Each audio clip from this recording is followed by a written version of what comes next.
Alright, to adjust the travel limits of a garage door opener, specifically a LiftMaster, you'll come up here, you'll see a yellow button. That's going to be your program button or your learn button for remotes, keypads, and any other accessories. For travel limits, this little black rectangle here, go ahead, push it till it beeps. We'll see this top arrow blinking. That means that we're adjusting the up travel settings. As the garage door is closed, we'll go ahead and bring it to an open position,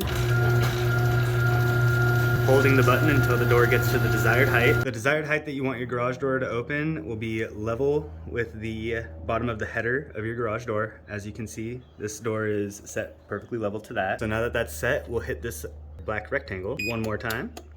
You'll see that blink. Now the bottom arrow is blinking. That means we're programming the down travel limits. Bring the garage door down.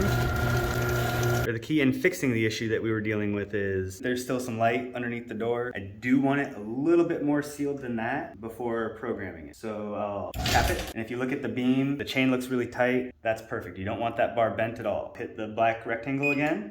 It's gonna blink. Hit the up, let it run its cycle. Now the bottom arrow is blinking. We're gonna go ahead and push that for the bottom cycle.